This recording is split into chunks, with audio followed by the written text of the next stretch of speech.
Hai semuanya.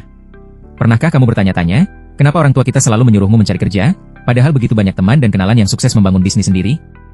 Mengapa tingkat pengangguran tetap tinggi di Indonesia meskipun ada jutaan orang bekerja? Ini bukan hanya soal pilihan karir, ini adalah tentang bagaimana kita melihat uang, risiko, dan masa depan. Coba bayangkan, kamu punya ide bagus untuk sebuah produk misalnya, kerajinan tangan unik yang bisa dijual online. Tapi ketika kamu bilang ingin memulai bisnis, reaksi orang tua seringkali sama, jangan-jangan nanti gagal, kehilangan semua uang. Reaksi ini bukan tanpa alasan, dan kita akan menggali kenapa hal ini begitu kuat dalam budaya kita. Kita akan melihat data resmi dari Badan Pusat Statistik, BPS, yang menunjukkan bahwa meskipun ada banyak pekerjaan formal, banyak sekali orang yang masih bekerja di sektor informal. Atau sebagai pekerja lepas dengan upah yang seringkali tidak memadai. Faktanya, banyak pekerjaan formal menawarkan gaji rendah dan stabilitas yang minim, sebuah kenyataan yang bisa membuatmu bertanya-tanya mengapa fokus pada pekerjaan tetap menjadi satu-satunya jalan yang dianggap aman. Ini bukan berarti orang tua kita tidak mendukung semangat kewirausahaan. Mereka hanya memiliki pandangan yang berbeda berdasarkan pengalaman dan nilai-nilai yang telah mereka pelajari selama bertahun-tahun. Kita akan melihat bagaimana sistem ekonomi Indonesia. Dengan akses terbatas ke modal untuk usaha kecil, biaya transaksi yang tinggi untuk memulai bisnis, dan persepsi risiko pendapatan yang fluktuatif, semuanya berkontribusi pada preferensi tradisional ini. Ini adalah percakapan penting tentang masa depan keuanganmu dan bagaimana kita bisa membangun cara berpikir yang lebih terbuka terhadap peluang bisnis. Oke, mari kita bedah lebih dalam. Apa yang sebenarnya mendorong orang tua untuk memprioritaskan stabilitas finansial daripada potensi pertumbuhan bisnis? Ini bukan hanya soal tidak mau mengambil risiko. Lebih dari itu, ini tentang membangun kepercayaan pada sistem yang sudah mapan. Bayangkan sebuah rumah kamu bangun fondasi yang kuat, kokoh, dan stabil. Kamu tidak ingin fondasinya retak karena dibangun terlalu tinggi atau terlalu cepat. Demikian pula, stabilitas finansial, seperti gaji tetap, memberikan rasa aman dan kepastian. Sistem ekonomi kita selama ini didorong oleh prinsip-prinsip tertentu, akses terbatas ke modal untuk usaha kecil, bank seringkali enggan memberi pinjaman kepada pengusaha baru karena dianggap berisiko tinggi. Biaya transaksi yang tinggi untuk memulai dan menjalankan bisnis, mulai dari perizinan, pajak, hingga biaya operasional lainnya, dan yang paling penting, persepsi risiko pendapatan yang fluktuatif. Gaji tetap memberikan arus kas yang dapat diprediksi, sangat krusial untuk stabilitas sosial seperti yang diyakini oleh generasi tua. Coba bayangkan kamu menerima gaji 4 juta rupiah setiap bulan, itu adalah angka yang pasti. Kamu bisa membayar sewa, membeli makanan, dan menabung sedikit. Tapi jika kamu menjalankan bisnis, pendapatanmu bisa naik turun tergantung pada musim, persaingan, atau bahkan faktor eksternal lainnya. Risiko ini membuat orang tua khawatir tentang masa depan keuangan keluarga. Untuk memahami ini lebih jauh, mari kita lihat sebuah contoh sederhana. Kita akan membuat spreadsheet yang sangat sederhana. Di satu sisi, kita hitung biaya untuk memulai bisnis kecil, misalnya toko minuman ringan di pasar tradisional. Biaya meliputi sewa tempat 5 juta rupiah per tahun. Biaya perizinan 1 juta rupiah, stok barang awal 3 juta rupiah, dan biaya pemasaran 2 juta rupiah. Totalnya, sekitar 11 juta rupiah. Di sisi lain, kita hitung pendapatan yang bisa kamu dapatkan dengan menerima gaji tetap sebesar 4 juta rupiah selama 5 tahun. Ini akan memberikan gambaran yang jelas tentang perbedaan antara menjalankan bisnis sendiri dan bekerja di perusahaan.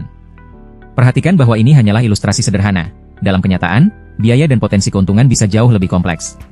Sekarang, mari kita lakukan simulasi yang lebih detail untuk melihat bagaimana keuntungan dan kerugian dari menjalankan bisnis kecil dengan modal awal 10 juta rupiah dibandingkan menerima gaji tetap 4 juta rupiah selama 5 tahun. Kita akan menggunakan angka-angka yang realistis, meskipun sedikit konservatif, untuk memberikan gambaran yang akurat. Pertama, mari kita asumsikan kamu menjual produk kerajinan tangan unik secara online. Ini adalah contoh bisnis kecil yang bisa dimulai dengan modal terjangkau. Modal awal 10 juta rupiah ini akan digunakan untuk membeli bahan baku, membuat produk, dan membangun toko online sederhana. Kita akan menggunakan tingkat keuntungan sebesar 20% per tahun. Ini berarti setiap rupiah penjualan setelah dikurangi biaya produksi, kamu dapatkan kembali 20 sen. Biaya operasional tahunan adalah 2 juta rupiah, termasuk biaya pemasaran, pengemasan, dan biaya lainnya. Sekarang, mari kita bandingkan dengan opsi menerima gaji tetap sebesar 4 juta rupiah per tahun selama 5 tahun. Total pendapatan 4 juta rupiah, 20 juta rupiah. Perhatikan bahwa ini adalah perhitungan yang sangat konservatif. Tingkat keuntungan 20% hanyalah asumsi. Dalam kenyataan, kamu mungkin bisa mendapatkan lebih banyak atau bahkan kehilangan uang jika tidak dikelola dengan baik.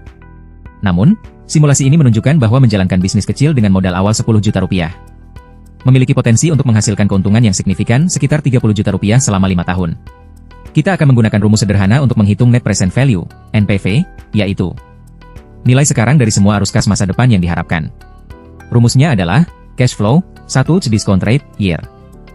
Dalam kasus ini, tingkat diskon kita adalah 5%, ini mencerminkan biaya modal dan risiko investasi. Dengan menggunakan rumus ini, kita akan mendapatkan angka yang lebih akurat untuk membandingkan kedua opsi tersebut. Tapi tunggu dulu. model ini tidak selalu berhasil. Mengapa begitu banyak bisnis kecil gagal? Ini bukan berarti orang tua salah, mereka hanya melihat sesuatu yang berbeda. Model ini mengabaikan risiko bisnis, dan risiko itu sangat nyata. Coba bayangkan, jika penjualanmu turun drastis karena persaingan atau perubahan selera pasar, kamu akan kehilangan uang. Jika biaya produksi meningkat secara tiba-tiba, keuntunganmu akan berkurang. Jika ada masalah dengan produkmu misalnya, kualitas yang buruk atau masalah hukum, kamu bisa menghadapi kerugian besar.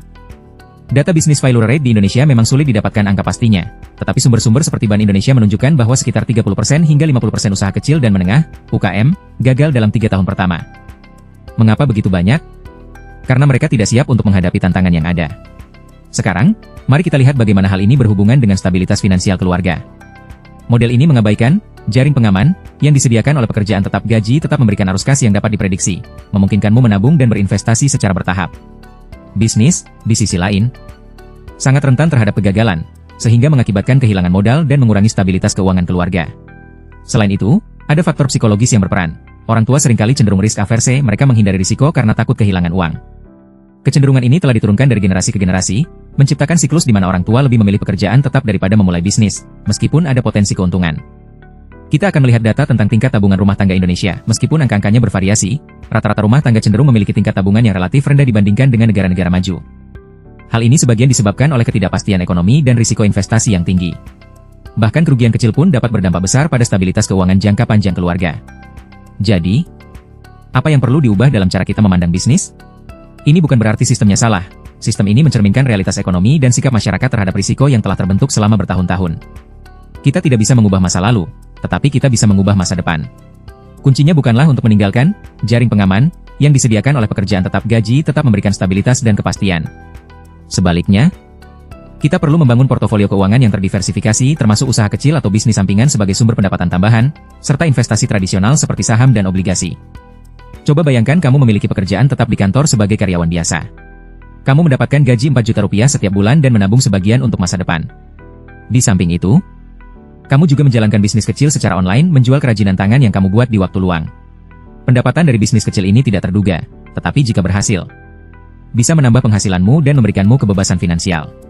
Kita perlu melihat bisnis bukan sebagai sesuatu yang berisiko, tetapi sebagai investasi yang potensial dengan potensi keuntungan yang lebih tinggi dan juga kerugian yang lebih besar. Penting untuk diingat bahwa memulai bisnis kecil membutuhkan kerja keras, dedikasi, dan keterampilan manajemen yang baik. Namun, dengan perencanaan yang matang dan eksekusi yang tepat, kamu bisa mengubah ide bergetu menjadi sumber pendapatan yang stabil dan berkelanjutan.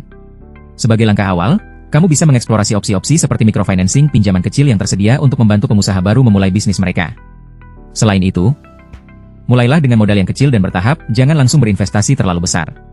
Dan yang terpenting, bersiaplah untuk menghadapi tantangan dan belajar dari kesalahanmu. Ingat, tujuan kita bukanlah untuk menghindari risiko sepenuhnya, tetapi untuk mengelola risiko secara efektif dan memanfaatkan peluang yang ada. Masa depan keuanganmu mungkin saja bergantung pada kemampuanmu untuk berpikir kreatif, mengambil inisiatif, dan berani mencoba hal-hal baru. Terima kasih telah bergabung dengan kami dalam percakapan penting ini.